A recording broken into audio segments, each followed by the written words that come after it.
आज के artist Vikrant Sitole sir, कैसे सर आप? बहुत बढ़िया। आर्टिस्ट पैसा कमा पा रहे हैं? बिल्कुल। बहुत सारे आर्ट कॉलेजेस में स्टूडेंट्स को एकेडमिक पोर्ट्रेट में काम करना है, फिगरेटिव में काम करना है, लेकिन कुछ टीचर्स ऐसे हैं कि वो बोल रहे कि नहीं, अभी मार्केट में ये सब नहीं चलता है, तो तुम क्रिएटिव आर्ट करो। Creative art, abstract art, contemporary art, ऐसे अलग अलग नाम दे दिए थे। कौन है जो हमें वो लेबल दे देता है कि हाँ आप आर्टिस्ट हो? सिर्फ पेंटिंग करके पैसे कमाना, ये आप लोग सोचना छोड़ दो। कितना ही मजा आएगा सर, कोई जूनियर आर्टिस्ट सीनियर आर्टिस्ट की विकेट ले रहा हो। जिस तरीके से हम लोग वर्कशॉप्स अटेंड करते हैं, इसका एक प्रोसेस क्या होता है? इसको शुरू कौन करता है? एक तरीका क्या होता है प्रॉपर इसका? मैंने तो ठान लिया था कि मैं आर्ट टीचर कभी नहीं बनूंगा। अच्छा, कितना अच्छा थे सर आप पढ़ाई के अंदर? था मैं एवरेज मतलब 70-80?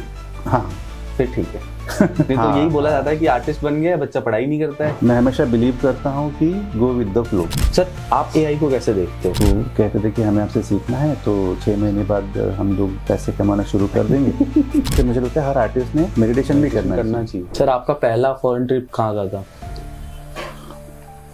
मेरा पहला फॉरेन ट्रिप था यूएसए, लॉस एंजलिस। मैं जानना चाहता हूँ कि एज एन आर्टिस्ट अभी आप प्रोफेशनल और पर्सनल लाइफ को कैसे बैलेंस कर रहे हो? And you will not believe, वहाँ पे पीपल चॉइस अवार्ड था और हमारी फिल्म को फर्स्ट प्राइज मिला। सर आप कुछ लिखते हो सर? मैं कुछ नहीं लिखता, मैं सिर्फ बोलता हूँ। अभी तो केले भी बिक रहे हैं करोड़ों में, सोचो 52 करोड़। आप लोग इस वीडियो के माध्यम से, पॉडकास्ट के माध्यम से जिस तरीके से अवेयरनेस फैला रहे हो जी, ये बहुत अच्छी चीज़ है। और आप 10-12 लोग ऐसे एक साथ ही बाइक पे मजा आएगा। आर्टिस्ट स्पीति वैली की एक ट्रिप हो जाए। मैं तो यही चाहता मजा आ हूँ कि जाएगा। सारे आर्टिस्ट लोगों को एक एक बाइक दे दो।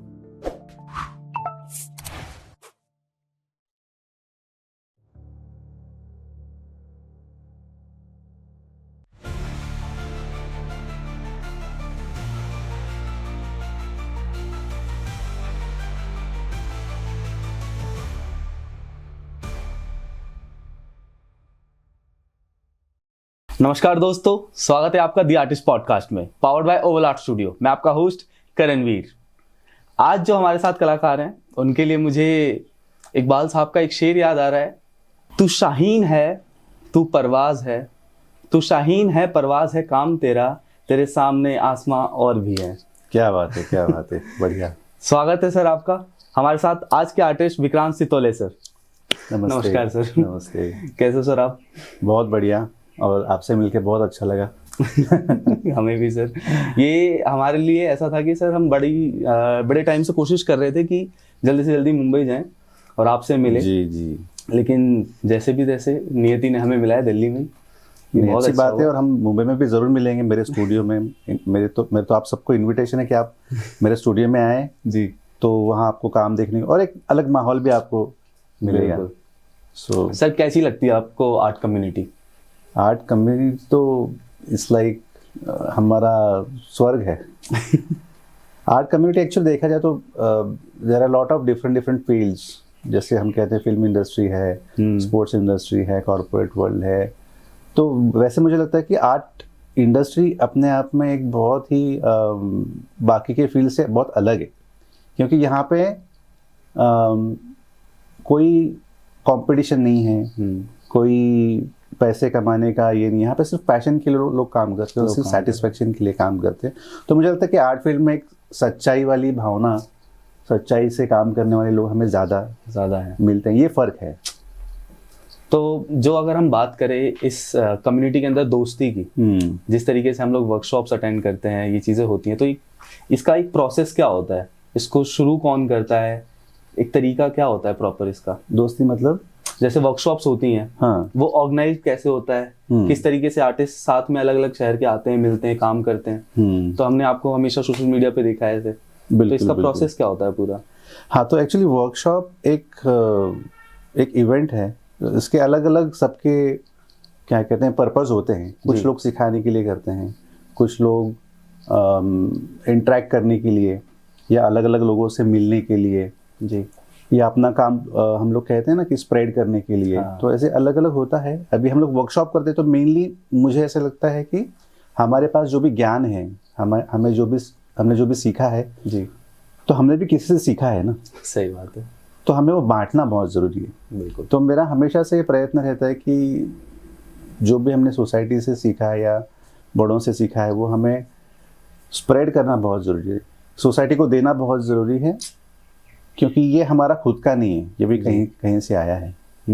और दूसरे होते हैं जैसे बड़े बड़े वर्कशॉप्स होते हैं, उसमें हम लोग, हमारी इच्छा होती है कि जो भी दिग्गज कलाकार हैं इंडस्ट्री के, वो सारे एक साथ आएँ जी। तो वो सारे जो लाइक माइंडेड पीपल जब एक साथ आते हैं तो हमें एक दूसरे से इंस्पिरेशन मिलता है, हमें नई चीज़ें सीखने को मिलती है। बिल्कुल। या नए हम लोग एक साथ मिलके फिर नए कुछ और प्लान्स, बड़े प्लान्स कर सकते हैं, या फिर हमारे देश की कला को और एक अलग लेवल पे लेके जाने के जा सकते हैं। जो आइडियाज आते हैं वो उसकी वजह से आते हैं। आपने भी देखा होगा कि जब दोस्त मिलते हैं, मतलब आर्टिस्ट दोस्त जब मिलते हैं तो क्रिएटिविटी ज़्यादा पनपती है, तो वो एक मेन रीज़न है। तो टांग खींचते हो एक दूसरे की? वो तो बनता है भाई। कौन है अभी इंडस्ट्री में सबसे अच्छे दोस्त आपके? सारे दोस्त हैं, मतलब मैं किसी का ऐसे नाम नहीं ले सकता जी। तो सारे ही हैं। जैसे अमित जी हैं, अमित जी और मैं, हम लोग काफ़ी सालों से मतलब हमारी मुलाकात देखो तो बाहर ही हुई, इंटरनेशनली। अरे वाह। हम लोग सबसे पहले बाहर ही मिले इंटरनेशनली जी। तो आर्ट फेस्टिवल्स में हमारा काफ़ी मिलना होता रहता था। काफ़ी सीनियर आर्टिस्ट हैं जैसे वासुदेव कामत सर जी हैं जी, वो काफ़ी सीनियर हैं, बट उनका गाइडेंस मिलना मतलब मेरे लिए जैसे कहते हैं ना कि भगवान प्रसन्न होना, क्या उनका आशीर्वाद मिलना। वैसे कई सारे हमारे गुरुजन हैं, उनका भी हमें मिला। और मैं ज़्यादा सीखा हूँ दोस्तों से। मतलब हम लोग गुरुजनों से तो सीखते ही हैं, बट दोस्त कैसे होते हैं ना, वो खामखा आपकी तारीफ नहीं करता है, वो गाली देके बोलेगा भाई क्या कर रहा है तू? करते ही कहाँ है तारीफ। हाँ, ये कुछ कुछ लोग सिर्फ तारीफ ही करते हैं। हाँ। तो हम लोग मिसगाइड भी हो जाते हैं, क्योंकि दोस्त को लगता है अरे दोस्त है तो चलो उसको अप्रिशिएट करो, अगर उसकी गलती बता देंगे तो शायद उसको बुरा लगेगा। सही बात। लेकिन मेरे ख्याल से सच्चा दोस्त वही होता है जो आपकी गलतियां बताए और आपको अप्रिशिएट ना करें। तो हमारे मराठी में एक कहावत है जी। निंदका से घर असावे शेजारी। It's a very practical term कि जो निंदक होता है, जो हमेशा निंदा करता है, वो हमेशा मतलब आपका पड़ोसी हमेशा निंदा करने वाला होना चाहिए, ताकि वो आपको हमेशा आपकी गलतियां बताए और आपको कुछ सीखने का मौका मिले। उसी से ग्रोथ होगी ना। उसी से ग्रोथ होगी। सही बात है। ये है। मैं ये पूछना चाहूँगा सर, जैसे हर किसी की लाइफ में कोई ना कोई होता है जिससे हमें प्रेरणा मिलती है कि हमें इस फील्ड में जाना है। तो आपकी लाइफ में ऐसा कौन था जो आपको प्रेरणा मिली उससे कि आपको एक आर्टिस्ट बनना है? एक्चुअली वैसे देखा जाए तो वैसे मैंने किसी आर्टिस्ट का काम देख के या कोई चित्र देख के मुझे कभी इंस्पिरेशन नहीं मिला जी। जब मैं बहुत छोटा था तब हमारे पेरेंट्स ने मुझे गांव में भेज दिया था, तो मेरे ख्याल से वो एक बहुत अच्छा डिसीजन था, क्योंकि इतनी कम एज में 4-5 साल से भी छोटी एज में हम लोग नेचर के साथ काफी रूबरू हुए। गांव में कहाँ पर सर? पूना में हमारा एक गांव है, हमारी जमीन पूना से बिलोंग करते हो? जी, हमारा नेटिव प्लेस पूना में है जी। हमारी खेती है, तो वहाँ आसपास जंगल है। आप वहाँ का जो एक रूरल लाइफ है, वो जो सही लाइफ है वो आप वहाँ देखने को मिलती है। शहर में तो हमें सब कुछ थोड़ा सा क्या कहते हैं, अभाव है इन चीज़ों का, शो ऑफ ज़्यादा होता है ना।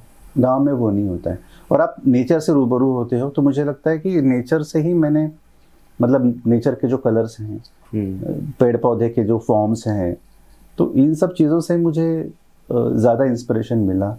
और मुझे लगता है लाइफ ने ही मुझे वो सब सिखाया है। खेलते खेलते मिट्टी के ऊपर एक लकड़ी से कुछ ऐसे कुछ किया तो लगा कि अरे कुछ बन रहा है।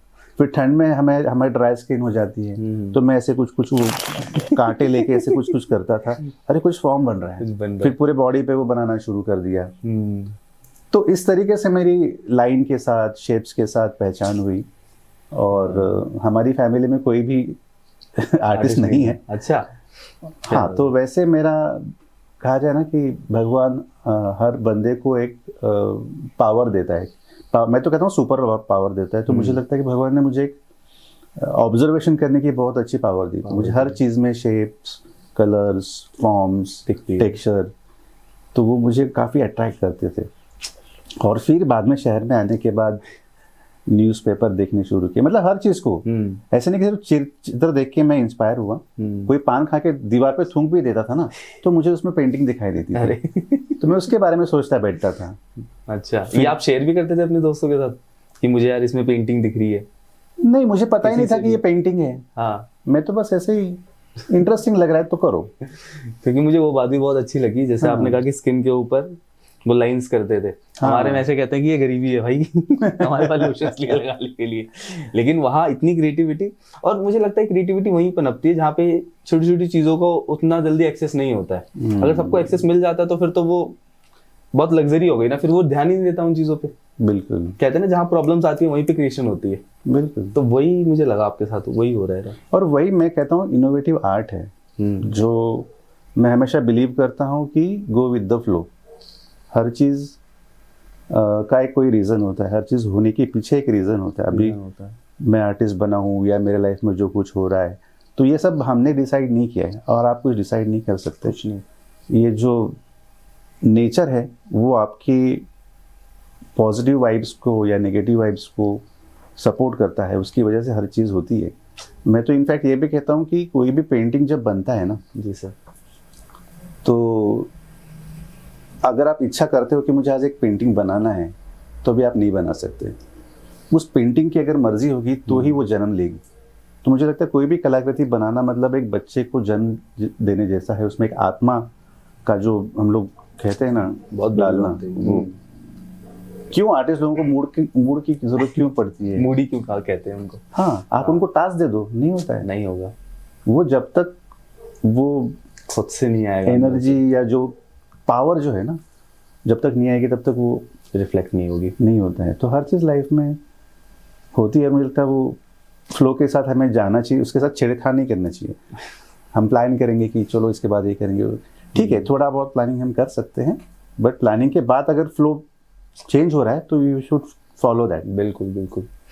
तो एक टाइम रहा होगा स्कूल टाइम पे ही, जब आपको समझ में आने लग गया होगा कि हाँ पेंटिंग अच्छी कर लेता हूँ मैं बाकी बच्चों से, तो उस वक्त कैसा फील होता था आपको?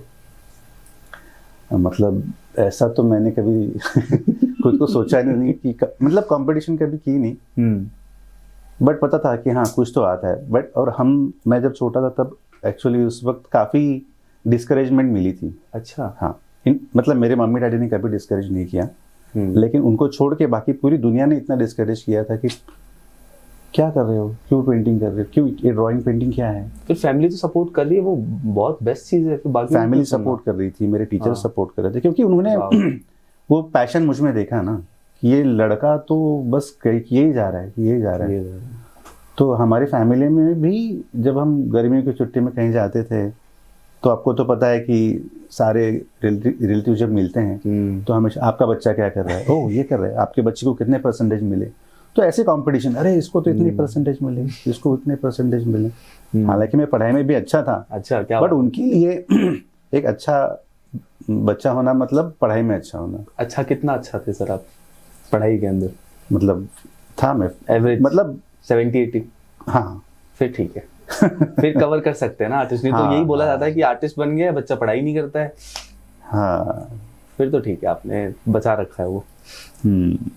लेकिन मैं हमेशा से कहता हूँ कि भगवान ने मुझे एक सिक्स्थ सेंस देके रखा था कि क्या सही है क्या गलत है, और खुद का डिसीजन लेने की पावर मुझे बचपन से थी कि नहीं मुझे यही करना है, यही करना है। और हमेशा मेरे सारे डिसीजन सक्सेसफुल रहे। तो स्कूल के बाद कॉलेज कैसे रहा सर? जैसे आपको तब समझ में आ गया होगा कि बनना है तो उसी के हिसाब से मुझे आगे अपने रास्ते चुनने पड़ेंगे, तो उसके बाद कॉलेज किया, कैसे किया? तो बचपन से ही मुझे मेरी मम्मी ने एक आर्ट क्लास में डाला था। तो मेरे गुरु जी हैं श्री रमेश ननावरे जी, तो उनके पास मैंने बचपन से काफ़ी कुछ सीखा है। तो उन्होंने अवेयर करवाया कि भाई तुम्हारा ड्राइंग अच्छा है तो तुम इस फील्ड में कुछ कर सकते हो। तो उन्होंने मुझे बताया कि आर्ट कॉलेजेस होते हैं, फिर अप्लाइड आर्ट होता है, फाइन आर्ट होता है। तो फिर 10th के बाद उन्होंने गाइड किया, फिर हमने वो एडमिशन लिया, और मम्मी ने डैडी ने काफ़ी सपोर्ट किया एडमिशन के लिए। उन्होंने कभी सोचा नहीं, क्योंकि बचपन से हमारी परिस्थिति बहुत गरीबी में थी, लेकिन कभी उन्होंने ये नहीं सोचा कि नहीं बच्चे ने पैसे कमाने वाले फील्ड में जाना चाहिए या वो करना चाहिए। बाकी तो वैसे कभी हुआ नहीं। तो मैं काफ़ी थैंक्स कहूँगा उस चीज़ के लिए कि मैं लकी हूँ कि मेरे मॉम डैड ने मुझे सपोर्ट किया। और ये बहुत ज़रूरी है अगर आप में से कोई भी देख रहा है तो मुझे लगता है कि फैमिली का सपोर्ट होना बहुत फैमिली का जरूरी है। सपोर्ट होना बहुत ज़रूरी है। क्योंकि बच्चा फिर टूट जाता है कि वो इतनी मेहनत कर रहा है, उसको कुछ बनना है, उसके अपने लोग ही सपोर्ट नहीं कर रहे हैं, तो बहुत उसके लिए होता है बुरा। बहुत होता है बुरा। ये तो है। और वो जिद भी होनी चाहिए आप में कि नहीं मुझे यही करना है। हाँ, नहीं तो जब पेरेंट्स देख ही नहीं रहे कि आपके अंदर वो है, तो बिना कैसे सपोर्ट कर लेंगे? वो देखेंगे हाँ। ना कि आपके अंदर जुनून है उतना, वो बहुत ज़रूरी है। हाँ वो तो है। नहीं, आपको प्रूव करते भी आना चाहिए, क्योंकि आपको आपकी पूरी स्ट्रेंथ यूज़ करनी है। मतलब जी। मुझे बाकी के रिलेटिव्स ने तो डिस्करेज कर दिया था कि अरे वो तो सड़क पे तो लोग चौक से साईं बाबा भी बनाते हैं, कोई चवन्नी भी नहीं डालता। मतलब ऐसे बोलना, मतलब दिल टूट जाना ऐसे हो जाता। तो मुझे इतना बुरा लगा था। तो जिन्होंने भी मुझे बोला था तो फिर मैंने वो ध्यान में रखा कि नहीं, अभी तो मैं प्रूव करके दिखाऊंगा कि मेरी स्ट्रेंथ क्या है और मेरे लेवल क्या है। क्या तो वो एक हेल्दी कंपटीशन, वो एक डेडिकेशन मैंने करके दिखाया वो। इसलिए मम्मी डैडी को भी विश्वास था कि नहीं ये बच्चा कॉन्फिडेंट है और ये करेगा। कॉलेज कहाँ से किया था सर आपने? LS Raheja school of art. LS रहेगा। हाँ, सो मुंबई में 2 ही बड़े नाम के कॉलेजेस थे। एक तो JJ school of art school of art है, और एक LS Raheja school of art. जी। अनफॉर्चुनेटली अभी LS Raheja school of art बंद हो गया। अच्छा। और अभी मैं बताना चाहूँगा कि ऐसे बहुत सारे आर्ट कॉलेजेस हैं जिन्हें सपोर्ट नहीं मिल रहा है। और मुझे लगता है महाराष्ट्र ये कलाकारों की कर्मभूमि, मैं तो कहूँगा सुवर्ण भूमि है, जहाँ पे सबसे ज़्यादा आर्टिस्ट लोग पैदा हुए हैं। और बहुत बुरा लगता है कि गवर्नमेंट से भी कोई सपोर्ट नहीं है। एक भी ललित कला एकेडमी का वहाँ पे एक भी केंद्र नहीं है। सोचिए आप, महाराष्ट्र में है ही एक भी नहीं है। एक भी गवर्नमेंट का एक बड़ा म्यूजियम नहीं है। और जेजे स्कूल ऑफ आर्ट छोड़ के जहांगीर आर्ट गैलरी है, वो तो गैलरी है। अच्छा गैलरी है, म्यूजियम वो तो कमर्शियल गैलरी। म्यूजियम होना चाहिए जहाँ पे उस राज्य के जो भी बेस्ट कलाकार हुए हैं, जैसे एस एन पंडित हैं, जॉन फर्नांडिस हैं, बहुत सारे बड़े बड़े कलाकार हुए, उनके काम हो, उनके काम का एक संग्रह होना चाहिए, ताकि जो नई जनरेशन है वो देख के इंस्पायर हो, देखिए सही बात है, उनका डॉक्यूमेंटेशन हो। तो ये बहुत खेदजनक बात है। हम लोग कोशिश करेंगे अगर हम लोग कुछ कर सकते हैं तो। क्योंकि मुंबई तो आर्ट का एक काइंड ऑफ हब है इंडिया के लिए, तो वहाँ जाके अगर आपको इंस्पिरेशन नहीं मिले तो फिर क्या फायदा, है ना?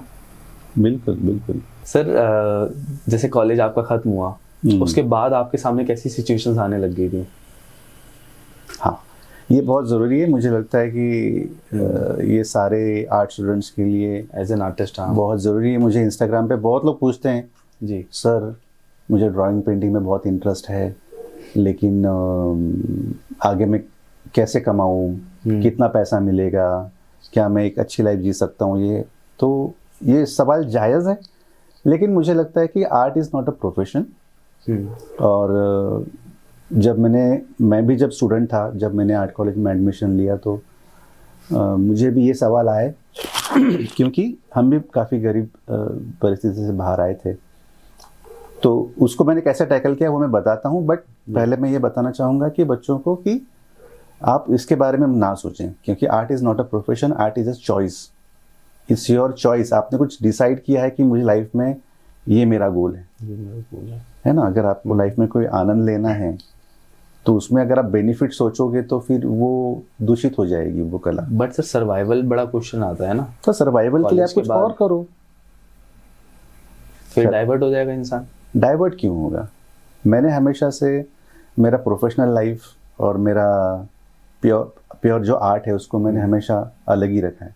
लाइक आर्ट में ही कमर्शियल करो सर्वाइवल के लिए, ऐसा? हाँ, आपकी जो स्ट्रेंथ है उसको यूटिलाइज करो। ये बहुत ज़रूरी है कि अभी मैं आपको बताता हूँ मेरी जर्नी कैसे हुई जी। कि आर्ट कॉलेज के बाद वैसे देखा जाए तो एज फाइन आर्टिस्ट को कोई जॉब की अपॉर्चुनिटीज नहीं होती थी। जिन्होंने अप्लाइड किया उनके लिए एड एजेंसीज में जॉब मिलते थे, लेकिन फाइन आर्टिस्ट के लिए जॉब नहीं। कुछ नहीं। ज़्यादा से ज़्यादा आप क्या कर सकते हो? आर्ट टीचर बन गए। तो मैंने तो ठान लिया था कि मैं आर्ट टीचर कभी नहीं बनूंगा। एक तो पहले आप बहुत यंग होते हो, 20-22 साल के होते हो, उसके तुरंत साल बाद आप टीचर बनना, उसके लिए आपको एक एक्सपीरियंस चाहिए। इतनी जल्दी नहीं। हाँ, जैसे अगर आपने डॉक्टरी की पढ़ाई कर ली और तुरंत कल आप ऑपरेशन के लिए नहीं बैठ सकते ना। बिल्कुल। आपको पहले उस टाइप के पेशेंट्स की हिस्ट्री पता होनी चाहिए, आपको वो एक्सपीरियंस होना चाहिए, तो उसके बाद जब आप उस प्रोफेशन में जाओगे। वैसे टीचिंग भी है, मुझे लगता है कि तुरंत टीचिंग एक एक्सपीरियंस के बाद होना चाहिए। लेकिन क्या है, बहुत सेफ जॉब है, किसी को भी सिखा दो, पैसे मिल जाते हैं, छुट्टियां मिल जाती है। तो मैंने वो ठान लिया था। और हमारे जो आर्ट टीचर थे उन्होंने मुझे बोला था कि विक्रांत कभी टीचर मत बनना। आर्ट टीचर नहीं बोला क्योंकि हाँ बहुत सारे आर्ट स्कूलों में आर्ट टीचर्स को रिस्पेक्ट ही नहीं है, तो उन्हें उनसे टीचिंग के अलावा बाकी के काम भी करवा दिए जाते हैं। बिल्कुल वो था। और मेरा भी एक था कि मैंने ठान लिया था कि मेरा हाथ कभी नहीं रुकना चाहिए, क्योंकि जब आप टीचर बनते हो तो आपका हाथ रुक जाता है और आप सिर्फ सिखाते हो और आपको लगता है कि अभी मुझे सब आता है, खुद के लिए काम नहीं कर पाते फिर। हाँ, खुद के लिए काम, एक फीलिंग आ जाती है कि मैं टीचर हूँ ना, तो मुझे अभी सब आता है। सब आता है। तो मेरा तो हमेशा से ये कि मैं लास्ट दम तक एक स्टूडेंट बना रहना चाहता हूँ। क्या बात, ये बहुत जरूरी, क्योंकि सीखना कभी खत्म नहीं हो सकता। हर एक टीचर भी हमेशा अपने स्टूडेंट से सीखता रहता है, तो वो भावना कभी ना आए किसी में। और हमारे पुराणों में भी लिखा है कि सच्चा आर्टिस्ट वही होता है जो हमेशा हर बार कुछ नया करे। क्या मतलब कुछ एक्सपेरिमेंट करे, नया क्रिएट करे। भले आप सेम काम कर रहे हो बट उसी में नया क्या दे सकते हो, एफर्ट्स तो और अपने, है ना। हाँ हर बार। बिल्कुल। आपका कोई स्टूडेंट ऐसा याद आता है सर जिसने बहुत ही मतलब आपके करीब रहा हो, एक फेवरेट, यार ये बच्चा जो था कर गया? ऐसे बहुत सारे हैं जी। अभी मुझे नाम याद नहीं है बट मैं आपको बताना चाहूँगा। मैं तो चाहूँगा कि आप नाम लो ताकि उन तक ये बात जाए। मैं अभी इतने स्टूडेंट्स हैं मेरे कि मैं नाम भूल जाता हूँ, बट शक्ल याद है और वो काम कैसे करते हैं। तो बहुत लोग सीखने के लिए इच्छुक होते हैं और वो कहते थे कि हमें आपसे सीखना है, तो 6 महीने बाद हम लोग पैसे कमाना शुरू कर देंगे। तो फिर मैं उनको राम राम ही कह देता था कि यार नहीं दो, आप तो गलती आ गई। हाँ, लेकिन कुछ ऐसे स्टूडेंट्स थे जिन्होंने बिना कुछ पूछे, मतलब मैं रहता काफ़ी दूर था जी, मुंबई के बाहर पहले, और मेरे कुछ स्टूडेंट्स थे वो मुंबई के थे, तो वो उनके लिए मैंने फीस भी नहीं ली। अच्छा। क्योंकि उनका पैशन मैंने उनमें देखा था। तो वो मुंबई की बारिश बताई, इतनी बारिश में सारी ट्रेनें बंद है, ये है, पूरा भीग के आते थे। आ रहे हैं बच्चे। हाँ, बहुत गरीब थे और उन्होंने वो यूटिलाइज किया। सो ऐसे हैं कई स्टूडेंट्स हैं, अभी नाम तो याद नहीं है मुझे। कोई बात नहीं, क्योंकि कभी टीचर ऐसे बच्चों को सामने अप्रिशिएट उतना नहीं करता, है ना। लेकिन बाद में अगर मेरे टीचर ने भी किसी जगह बोला हो मेरे बारे में तो मैं सुन के बड़ा खुश हो जाऊंगा। यार देखो, मैं उनका फेवरेट था, उन्होंने मुझे ऐसे बोला। सर अगर आप आर्टिस्ट नहीं होते तो आप किस फील्ड में होते? मैंने तो वो सोचा ही नहीं कभी। मतलब मेरे लाइफ में अभी देखो, सबकी अपनी अपनी सोच होती है कि अगर ये नहीं बन पाए तो आप ये कर सकते हो, ये नहीं बन पाए। लेकिन मैंने तो ठान लिया था कि मतलब मेरा उसूल ही वो है कि there should not be any option B. क्योंकि अगर आपके पास ऑप्शन बी है, इसका मतलब आपका ऑप्शन ए वीक है। आपको डाउट है। सही बात। तो मेरा डाउट ही नहीं था, मुझे बस यही करना है, उसके अलावा मैं कुछ और कर ही नहीं सकता। ऐसे है। फिर भी आर्ट के अंदर ही और चीजें। स्कूल के बाद फॉर सेफ्टी कंप्यूटर इंजीनियरिंग में मम्मी ने मेरा नंबर मतलब एडमिशन लेके रख दिया था। तो मैंने बोला चलो ठीक है, वो साल मतलब अगर आर्ट कॉलेज में एडमिशन नहीं मिलती है तो वो साल। आपने उसका भी पूरा कोर्स किया था? नहीं, बस थोड़े टाइम तक। खुशकिस्मत से मुझे बेसिक समझ में आ गया था। नहीं, वो उसकी जरूरत नहीं पड़ी। आर्ट कॉलेज में एडमिशन मिल गया, हो गया था। क्या हो गया था। ये तो बहुत अच्छा है। क्योंकि एक आर्टिस्ट के साथ होता है कि वो और भी अलग अलग चीजों में भी अच्छा होता है। राइटिंग, सिंगिंग, कुछ करिकुलर एक्टिविटीज होती है जो उसमें और वो अच्छा होता ही है। तो कभी कभी लगता है कि यार ये भी कर लेना चाहिए, ये भी कर लेना चाहिए। ऐसा नहीं कि सेकंड बी ऑप्शन हो, बट ऐसा होता है कि अगर इसमें अच्छा नहीं हुआ तो ये भी ट्राई कर लेंगे वो। हाँ, मैंने कभी ऐसे सोचा नहीं। मुझे तो जो भी आप काम दोगे तो मैं उसे 100% ही करूँगा जी। तो वैसा मेरा स्वभाव था कि मुझे आप कुछ भी दे दो। बट वैसे रुचि तो पेंटिंग में ही थी, क्रिएटिव फील्ड में ही कुछ करता अगर करता तो। आपके फेवरेट आर्टिस्ट कौन है सर, जिनको अभी भी आप एडमायर करते हो? बहुत सारे हैं, मतलब किसी एक का नाम लेना। मतलब सबसे ज़्यादा तो मैं सीखा हूँ वासुदेव कामत सर जी हैं जी। उनसे, क्योंकि उनसे कनेक्शन हुआ है। Mister Alvaro Castagnet, Okay. उनसे भी मैंने सीखा है, उनसे भी मैं मिला हूँ, क्योंकि उनकी एक अलग ही मतलब उनका प्रेजेंस अपने आप में एक बहुत ही प्रभावशाली है। उनके वाइब्स इतने स्ट्रांग होते हैं, very creative, very bold, very spontaneous. मतलब सोचते ही नहीं है, कोई भी बात अगर बात बतानी है तो वो सोच के नहीं बोलते, वो बोल देते हैं। तो वो स्पॉन्टेनिटी आर्टिस्ट में होनी चाहिए, क्योंकि आर्टिस्ट का काम ही है एक्सप्रेस होना, प्योरली एक्सप्रेस होना, अनफिल्टर्ड। तो वो चीज़ें मुझे काफ़ी अच्छी लगी। क्या और बहुत सारे अलग अलग आर्टिस्ट है। चालू है क्या? बीच में इंटरव्यू। बढ़िया ना। खाने में क्या पसंद है सर आपको? नॉन वेज चिकन की खाने का तो नक्शा वैसे कभी रहा नहीं, but seafood is my weakness. क्या बात है। वहाँ पे मछली खिला मिलता दो होगा, बस, है ना? महाराष्ट्र में तो मिलता होगा, काफी फेमस भी होगा। महाराष्ट्र का सी फूड बहुत अच्छा है। आप लोग आओ, हमको खिलाएंगे हम। सही है, मछली पार्टी डन। Yes yes. बढ़िया।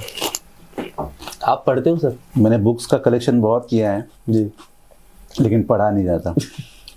कोई मेरे लिए पढ़ के दो तो मैं सुन लूंगा। बट मुझे है कि बुक्स में बहुत सारी चीज़ें आपको सीखने को मिलती हैं। जी।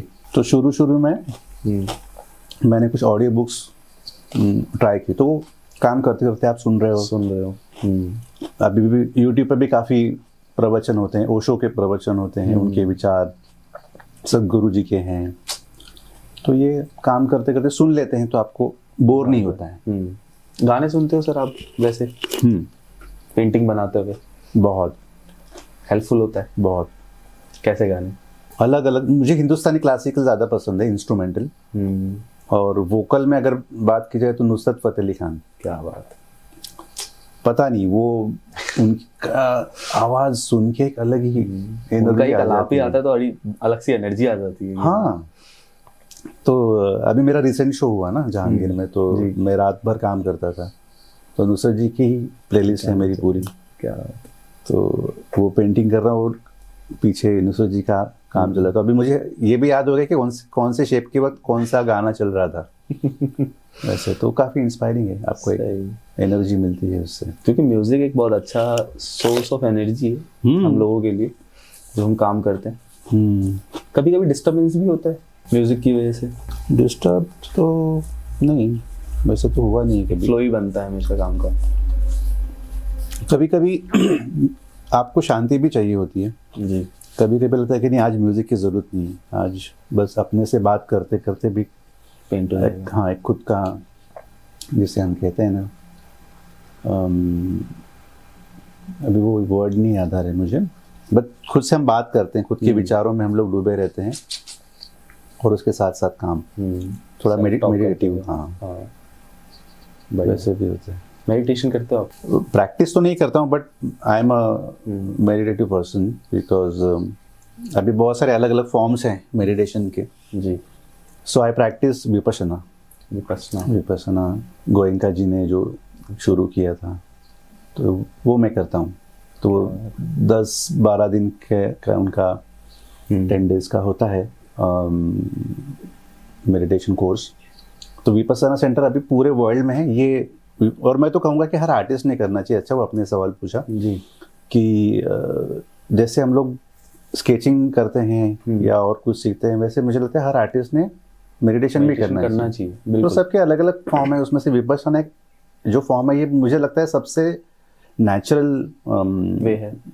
हाँ, मेडिटेशन का फॉर्म है, जो गौतम बुद्ध के सिखाए हुए जो शिक्षा है, जो विद्या है, उसी को हजारों सालों के बाद हमारे जो ईस्टर्न कंट्रीज हैं उन्होंने वैसे के वैसे ही फॉलो किया है, उसमें कोई भी फिल्ट्रेशन ना करते हुए उन्होंने वो रखा, और अभी वो वापस हम इंडिया आई है वो विद्या। तो विपश्यना मतलब इसको अगर आप, ये जो शब्द है इसको देखें तो विपश्यना वी मतलब विशेष, पश्यना मतलब देखना। तो किसी भी चीज को विशेष तरीके से देखना, अच्छे से देखना, मतलब अवेयर होके देखना। हर चीज जो भी आप करो सोच समझ के करो। फिर तो ये बहुत अच्छा टूल है, बहुत अच्छा टूल है। तो आप जब अकेले रहते हो, क्योंकि हम लोग हमेशा बॉडी के माइंड के बाहर ही देखते हैं, अंदर कभी देखते नहीं है क्योंकि हमारा पूरा एनर्जी सोर्स अंदर है, सही बात। पूरी इंस्पिरेशन, पूरा इमेजिनेशन, पूरे हमारे सारी मेमोरीज सब अंदर है, तो उसको पहले फिल्टर करना बहुत ज़रूरी है। तो विपश्यना के बाद जब हम संवाद करते हैं खुद से, तो हमारे जो भी इमोशंस हैं पुराने बचपन से लेके बड़े होने तक आपके लाइफ में कितनी सारी चीज़ें हुई हैं, सारा फ्लैशबैक आता है। हाँ, और वो आपकी पूरी पर्सनालिटी को इम्पैक्ट करता है ना। कोई भी पेन अगर बचपन से है, एक कोई वेदना है या कोई अच्छी चीज़ है जी, अगर वो आपके अंदर है तो वो निकलना बहुत ज़रूरी है। तो विपश्यना से क्या होता है कि आप फिल्टर हो जाते हो, आप खुद को और खुद ही फिल्टर करते हो, उसमें कोई आपको आके कोई बताता नहीं है। तो अगर आप चिंतन करेंगे, खुद से बात करेंगे, तो आपको पता चलेगा आपके लाइफ का अरे मेरे लाइफ का पर्पस क्या है, अरे मैं अभी क्या कर रहा हूँ, अरे मुझे आगे क्या करना चाहिए। तो आप खुद से सवाल पूछ रहे हो क्योंकि कोई है ही नहीं आपसे बात करने के लिए, खुद ही फिर आंसर मिल जाता है, खुद ही आंसर मिल जाता है। बहुत सही। तो ये बहुत है, मुझे लगता है आर्टिस्ट लोगों के लिए बहुत ज़रूरी है, और हर आर्टिस्ट ने लाइफ में एटलीस्ट एक बार जितने जल्दी हो सके विपश्यना करना चाहिए जी। और मुझे ये भी वासुदेव कामत सर ने हमें बताया था, तो क्योंकि जब तक आप ट्राई नहीं करोगे आपको पता नहीं चलेगा। और मैं जल्दी क्यों बोल रहा हूँ, क्योंकि आपका लाइफ उतना आप बहुत जल्दी सीख जाओगे। आपको लगा ये मैंने पहले क्यों नहीं किया, मैंने मेरा लाइफ वेस्ट कर दिया। अभी सही टाइम है करने का, टाइम एकदम सही है, जितने जल्दी आप करो। हाँ बिल्कुल, 16 साल के बाद मुझे लगता है कि एनीबॉडी कैन प्रैक्टिस। सही है। एक सवाल पूछने का बड़ा मन है सर मेरा। आर्टिस्ट पैसा कमा पा रहे हैं? बिल्कुल। विजुअल आर्टिस्ट जो हम लोग हैं, कैसे? पैसे कमाने के बहुत सारे साधन है। जैसे मैंने भी आर्ट कॉलेज के बाद मैंने बोला कि कोई आर्ट टीचर के अलावा और कोई जॉब्स नहीं थे, तो फिर क्या कर सकते हैं। तो उस वक्त एनिमेशन फील्ड आई थी और बहुत बूम किया था, बहुत बूम था। और उस वक्त पूरा हैंडवर्क था, अभी तो सब कंप्यूटराइज हो गया, मोशन, स्टेप मोशन आता था। तो हमारे क्रिएटिव डायरेक्टर थे एमटीवी के, उनकी एक मुझे बात याद आ रही है कि अगर आप आर्टिस्ट हो तो आप आपके इसकी वजह से आर्टिस्ट हो, आपकी जो कला हाथ में है, स्किल की वो तभी आप कलाकार कहलाओगे। सही बात। अगर वो रुक गई तो फिर आप कलाकार नहीं है। मतलब दोनों का मिश्रण होता है, आपके थॉट का भी और हैंड का भी। तो मैं हमेशा से चाहता था कि मैं ऐसा जॉब करूं कि मेरा हैंड नहीं रुकना चाहिए। तो ऐसी कौन सी फील्ड्स हैं, तो मुझे सिर्फ यही दिखा, एनिमेशन, क्योंकि एनिमेशन में day night rigorous drawing, animation वो था, बनाना है।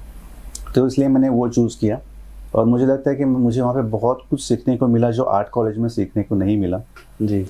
मैं हमेशा से यही कहता हूँ कि animation studio was my main art school, क्योंकि आर्ट स्कूल में हम लोग सिर्फ एक पैटर्न सीख रहे थे ना, एक ही फ्रेम बनाते हैं ना, सामने मॉडल बैठा है उसी एक फ्रेम। एनिमेशन में आपको हजारों फ्रेम बनानी है, मोशन में, उसके साथ स्टोरी है, उसके साथ डायलॉग है, मूड है, तो ये सारी चीजें उसमें होती है।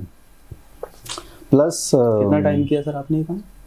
मैंने 17 साल था एनिमेशन में, 17 साल एनिमेशन। क्या बात है। एनिमेशन में, और मेरा पेंटिंग में पैरेलली अलग से करता था, स्केचिंग जी।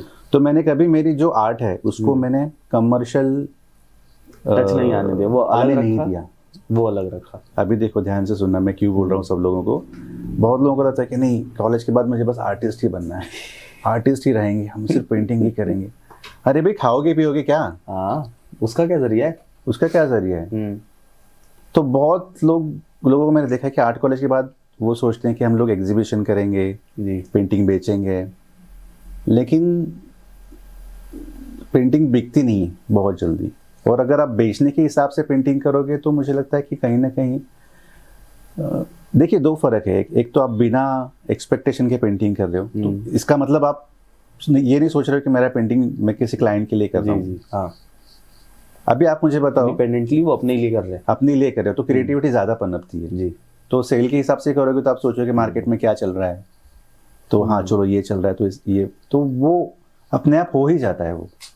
तो इसलिए मैंने वो ठाना था कि नहीं, पेंटिंग में अपना अलग से करते रहूँगा, और रोजी रोटी के लिए मेरा अलग से एनिमेशन हो गया, इलस्ट्रेशन, स्टोरी बोर्डिंग, ये सारे काम। और इलस्ट्रेशन के लिए भी मैं क्योंकि उस वक्त बहुत डिजिटल काम चल रहा था, क्योंकि डिजिटली में क्या क्या होता है कि आप इलस्ट्रेशन जब करते हो तो आपको एक स्कोप होता है कि आप उसमें करेक्शंस कर सकें, क्योंकि बहुत सारे करेक्शंस आते हैं उसमें कमर्शियल वर्क में। लेकिन मैंने वो कभी अपनाया नहीं, क्योंकि मुझे लगता था कि जो हैंड वर्क है वो मुझे उसी में ज़्यादा इंटरेस्ट है, मुझे वो रखना है। तो उस तरीके से फिर मैं जब भी रिक्वायरमेंट आती थी एड एजेंसीज की इलस्ट्रेशंस की, तो मैं उन्हें हमेशा कन्वे करता था कि देखिए मैं वाटर कलर अच्छा काम करता हूँ और ये काम वाटर कलर में अच्छा होगा जी, ठीक है। तो मैं आपको करके दिखाता हूँ, अगर आपको पसंद आया तो आप। लेकिन एजेंसीज के माइंड में वही था कि नहीं यार करेक्शन आ जाएगा तो क्या होगा, क्या होगा। तो और मैं देखता हूँ कि आजकल की जनरेशन भी शॉर्टकट बहुत ढूंढ रही है, बहुत। अरे करेक्शन आ जाएगा तो दोबारा करना पड़ेगा, ये करना पड़ेगा। और मुझे लगता है यही कारण है जिसकी वजह से आज एआई भी आ गया है, इस आलस की वजह से ही। सर आप एआई को कैसे देखते हो? आपने कभी इस्तेमाल किया उसको? नहीं, मैंने यूज़ तो नहीं किया, बट मैं हमेशा से ऑब्जर्व करते रहता हूँ कि एआई का प्रोग्रेस कैसे हो रहा है। चैट जीपीटी तक यूज़ किया है, बट जैसे मैंने आपको बताया कि मेरा हमेशा से उसूल रहा है कि मेरा हैंडवर्क कभी नहीं छोड़ूंगा जी। लेकिन टाइम के साथ हमें चेंज होना भी बहुत ज़रूरी है। सो मैं तो कभी छोड़ूंगा नहीं, बट एआई का जो मैं प्रोग्रेस देख रहा हूँ वो बहुत ही ड्रास्टिक है, बहुत ही ड्रास्टिक है। जिस तरीके से हम लोग एड एजेंसी के लिए पहले इलस्ट्रेशंस ग्राफिक्स बनाते थे वो बहुत, और ना ऑलमोस्ट नहीं रहा है, वो खत्म हो गया वो। अभी रिसेंटली मैं एक और कमर्शियल के लिए एक एजेंसी के साथ काम कर रहा था जी।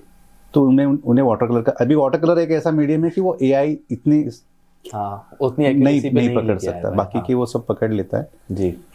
तो मैंने उनसे पूछा तो उनका पूरा 70% वर्क अभी एआई हैंडल कर लेता है, और आगे जाके वो 90% 95% तक भी जा सकता है। तो गई जॉब सारी?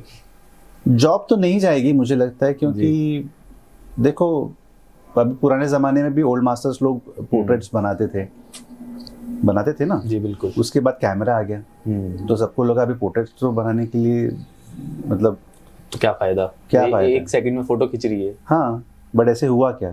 कुछ नहीं, फिर भी आज लोग बना रहे हैं। तो आर्ट का इम्पोर्टेंस तब तक रहेगा जब तक उसमें ह्यूमन टच है, उसमें एक इमोशनल टच है, क्योंकि आप एआई कुछ भी कर ले वो ह्यूमन टच नहीं दे सकती ना आपको। सही बात है। तो वो तो फर्क है। यही है कि बस टेंशन लेने की जरूरत नहीं है, हमें थोड़ा टाइम लगेगा। अभी एआई नया है, एआई बहुत पावरफुल है जी, एआई बहुत अच्छे रिजल्ट्स दे रहा है। देखो एआई कोई पाप नहीं कर रहा है, एआई आपको अच्छा रिजल्ट दे रहा है ना जी। बस आपको उसको एथिकली यूज करना है।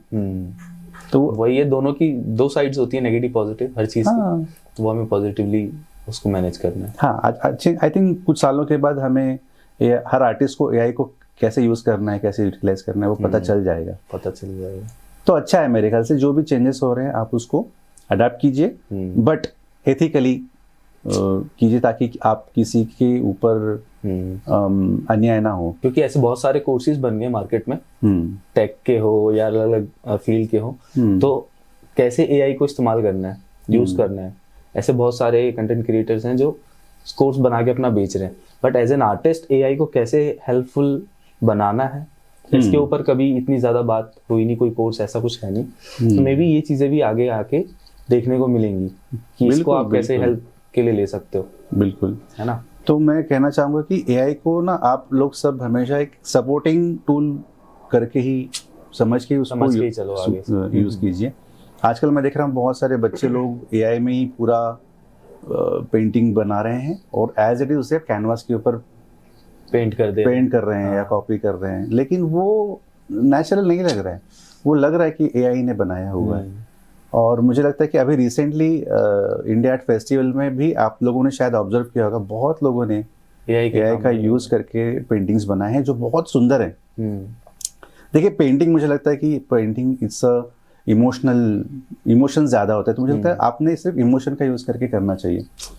और उसकी वजह से क्या हो गया, देखिए हम लोग क्या कर रहे हैं, हम लोग खुद के पैरों पे कुल्हाड़ी मार रहे हैं, एआई को हम लोग गलत तरीके से यूज कर रहे हैं। हम लोग कॉन्सेप्ट बना रहे हैं उस पर और एज इट इज कैनवास के ऊपर छाप रहे हो, यहाँ पे आपकी क्रिएटिविटी डेड हो रही है।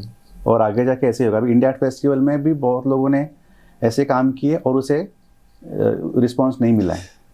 वो दिख जाता है दूर से, समझ तो फिर आर्टिस्ट की जरूरत ही नहीं ना। अगर आर्टिस्ट भी यही करेगा हाँ जो एआई कर रहा है, डिफरेंस तो हमें आर्टिस्ट की जरूरत ही नहीं, हम एआई को बोलेंगे प्रिंट मार्केट लगा देंगे।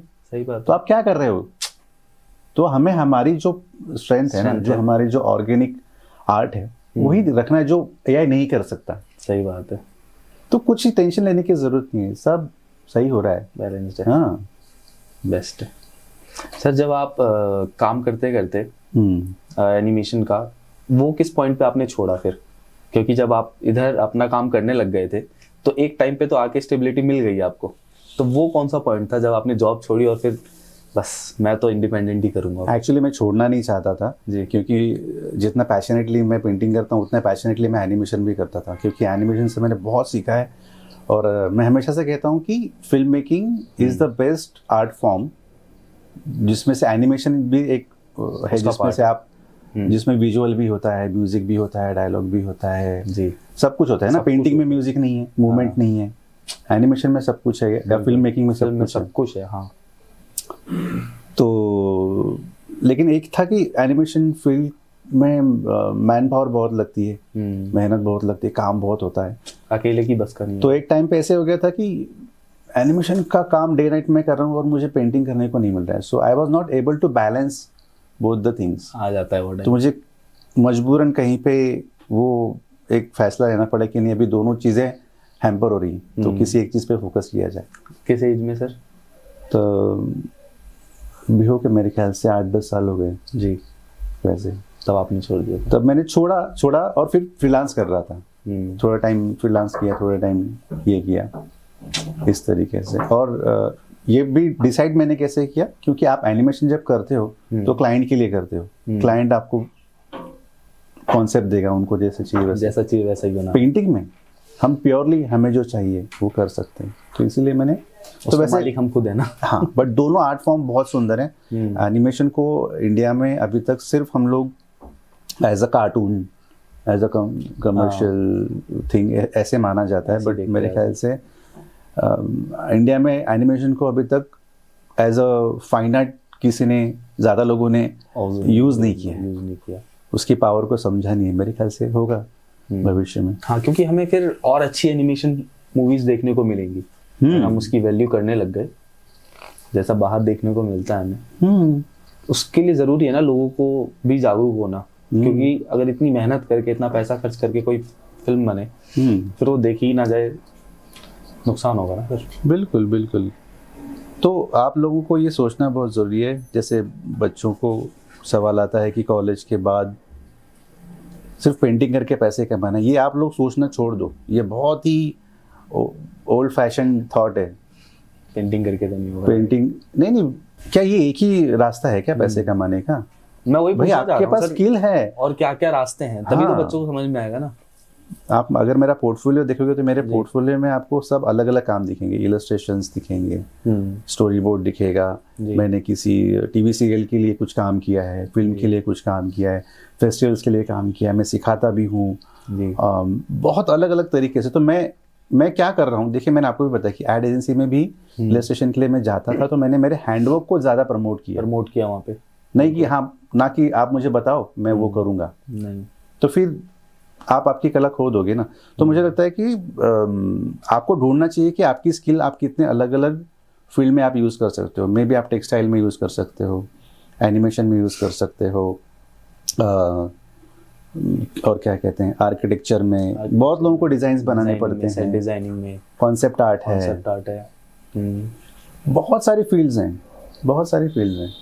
सही। तो बस वो पेंटिंग बेचना है वैसे मत कीजिए आप, क्योंकि पेंटिंग खरीदना या बेचना ये एक शौक वाला काम है, उसकी भी वैल्यू है। और आई थिंक उसके बारे में हम बात ना करें तो अच्छा है कि पेंटिंग का वैल्यूएशन कैसे होता है, या कैसे बिकने के लिए कैसे मार्केटिंग करना चाहिए। मुझे लगता है मार्केटिंग करने की कोई ज़रूरत नहीं है। अगर आपका काम अच्छा है तो वो सामने आएगा ही। आपके पास पूरा एग्जाम्पल पड़ा है हिस्ट्री का, आप किसी को भी ले लो। सही बात है। वैन गो ने कहाँ उनके काम का प्रमोशन किया, बट इज लेजेंड ना। ऐसे बहुत सारे लोग हैं, तो ये हमें सीखना चाहिए उनसे। सर, आपका पहला फॉरेन ट्रिप कहाँ का था? मेरा पहला फॉरेन ट्रिप था यूएसए, लॉस एंजलिस। सो हमने एक शॉर्ट फिल्म बनाई थी। तो मेरा एक दोस्त है श्याम जी। एकदम खास दोस्त। तो वो भी काफ़ी पैशनेट था फिल्म मेकिंग के, आप लोगों के जैसे। तो हमें बहुत खुजली थी कि कुछ खुद से करना है, कुछ आता कुछ नहीं, पैसे भी नहीं है, कैमरा कौन सा यूज़ करना है, कैमरा भी नहीं था, प्रॉपर आर्टिस्ट। हाँ एकदम। हमने सारे शूट्स भी किए थे, तो हम किराए से लेते थे। तो एक शूट किसी और फॉर्मेट में, एक शूट किसी और फॉर्मेट में, सब अलग अलग। इतना गंदा हमने किया था। But you will not believe, हमारी उस फिल्म को film festival of Los Angeles में हमें नॉमिनेशन मिला था। अरे वाह। हमें यहाँ से वहाँ इनविटेशन मिला था। क्या बात है। हमने ऐसे ही जुगाड़ू फिल्म बनाई थी। मतलब किस चीज के ऊपर थी सर? क्रिकेट के ऊपर थी। अरे वाह। तो मेरा दोस्त श्याम है, he is very passionate about cricket. और आपको तो पता है इंडिया में cricket is a religion. Cricket मतलब ट्रू। तो जब हम क्रिकेट देखते हैं तो हम क्रिकेट के बारे में सोचते भी हैं। तो हमने क्या किया था, रियल लाइफ का शूट किया था, और उसमें क्रिकेट के बारे में जो फीलिंग्स हैं, जो सोचते हैं, जो फैंटेसी, वो हमने एनिमेशन में दिखाई थी। अरे तो शूट करके फ्रेम बाय फ्रेम मैंने हर एक फ्रेम के ऊपर एनिमेशन किया था, लीनियर एनिमेशन। तो हमने वो पूरी मैच उसमें दिखाई थी, और वो काफ़ी अप्रिशिएट हुआ था। तो पूरा ग्रुप गया था? ग्रुप ने हम दो ही थे। अच्छा, आप दोनों ने मिलके किया? एक ने शूट किया और मैंने बनाया, पूरा एनिमेशन किया। काफ़ी टाइम गया उसमें। तो हमने फिल्म बनाई थी, तो बाकी के लोगों को भी पता था हाँ ये विक्रांत और श्याम कुछ कर रहे हैं। तो मुंबई में एक तासी का एक क्या कहते हैं फेस्टिवल होता है, एनिमेशन फेस्टिवल। तो उस वक्त बहुत बड़े, मतलब काफ़ी बड़ा फेस्टिवल है वहाँ पे। धीमंत व्यास सर, वैभव कुमरेश सर, इन सब लोगों के दिग्गजों के काम वहाँ जाते थे। तो वहाँ पे उन्होंने बोला तुम्हारा भी काम भेजो, एंट्री फी नहीं है। तो मैंने बोला नहीं, हम कहाँ, हम तो बहुत घटिया काम है हमारा। तो अरे भेज तो क्या वजह है, साथ रिजेक्ट होगा ना, और क्या, एंट्री फी तो है नहीं। तो भेज दिया।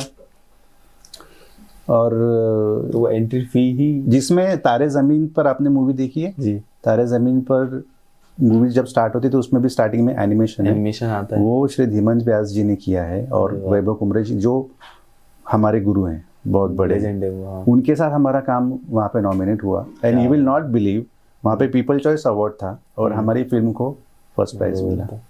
क्या, मेरे तो रोंगटे खड़े हो गए थे, ये क्या हो रहा है। It was unbelievable. ड्रीम हो गया पूरा। हाँ, मतलब ऐसी जुगाड़ो फिल्म बनी और वो लोगों को पसंद आ गई। आप लोग भी देखना। ऐसे होते हैं, बिल्कुल हम देखेंगे। हाँ, आप कितने जुगाड़ू हो सर? जुगाड़ तो बनता है, जुगाड़ में ही क्रिएटिविटी बनती है।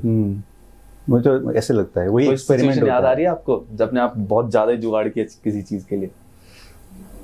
जुगाड़ तो हर चीज में किया है एज ए इंडियन तो अपना जुगाड़ ऐसा। और जिन चीजों को अवार्ड मिला है ना, हाँ, वो सारी जुगाड़ू चीजें ही बनी है।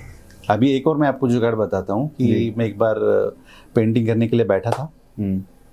प्रॉपर जैसे हम लोग पेपर लगाते हैं, पैलेट कलर मिला, हम लोग काम कर रहे हैं, काम हो गया, चलो पेंटिंग खत्म।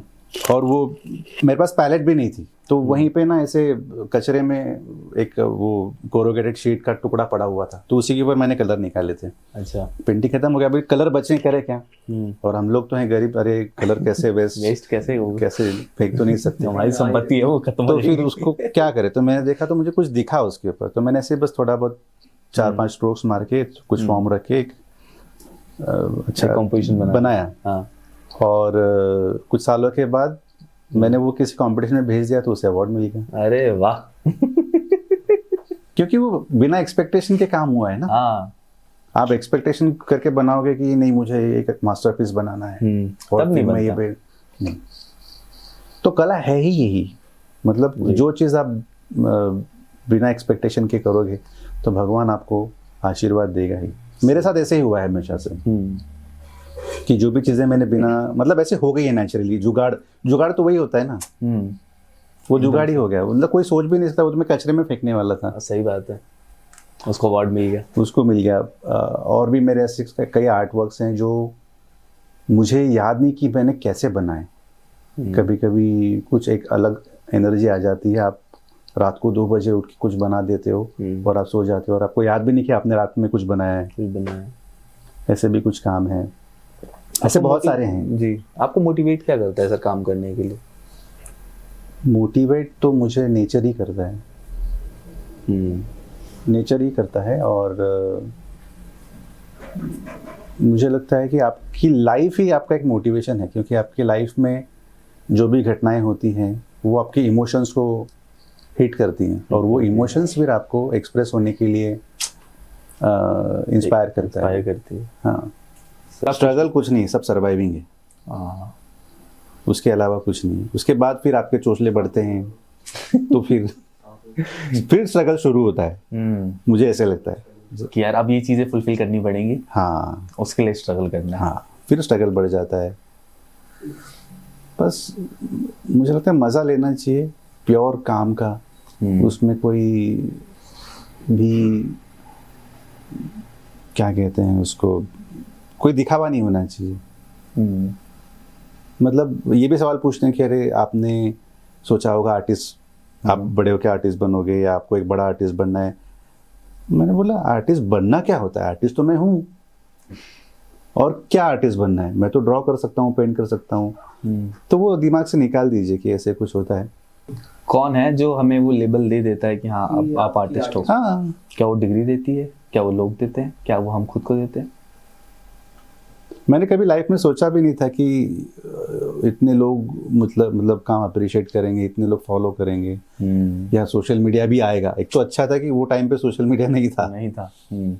तो सोशल मीडिया आ गया, तो मेरा एक था कि चलो जो भी नई चीज़ आ रही है हमें उसके साथ तब कैसे बने लोग रहना आपसे है। कनेक्ट करते थे सर, जब सोशल मीडिया भी नहीं था, फिर आप काम कर रहे थे शुरुआती दिनों में? तब हम लोग जैसे प्लेनियर पेंटिंग का हमारे ग्रुप के साथ हम लोग अलग अलग जगह जाते थे पेंटिंग के। तो लोग बच्चे बात किया करते थे कॉलेज के, अरे वो इस आर्टिस्ट का काम बहुत अच्छा है, हम लोग वहाँ वैसे गए थे या हम लोग बनारस गए थे। तो वही था उस वक्त। ये एक बहुत अच्छा कल्चर है महाराष्ट्र में प्लेन पेंटिंग का। और वाटर कलर का तो मतलब बंगाल के बाद नहीं कहूँगा, बंगाल के साथ साथ वाटर कलर का एक स्कूल, एक कल्चर हमेशा से रहा है, और वो आज भी मेंटेन है। तो आज आप किसी भी आर्ट कॉलेज के बच्चे का काम देखोगे ना महाराष्ट्र में, भाई आपको एक अलग ही लेवल का काम दिखाया जाएगा, क्योंकि बचपन से ही महाराष्ट्र में कला, पता नहीं वो ब्लड में है, वहाँ पे है। माँ बाप भी बताते नहीं है, लेकिन वो ब्लड में आ ही जाता है, क्योंकि पता नहीं उस मिट्टी में वैसा है या क्या है। तो वो एक नज़र तैयार हो गई है बच्चों की। मतलब स्कूल में बचपन से जो हैंड राइटिंग होती है, टीचर वहीं से शुरू कर देते हैं कि आपकी हैंड राइटिंग अच्छी होनी चाहिए, तो फिर उसका शेप बराबर गोल होना चाहिए, स्ट्रेट लाइन होनी चाहिए। ये तो वो छोटी छोटी चीज़ें हैं, ऑब्जर्वेशन से, जिससे आपका जो मसल मेमोरी है वो बनती है।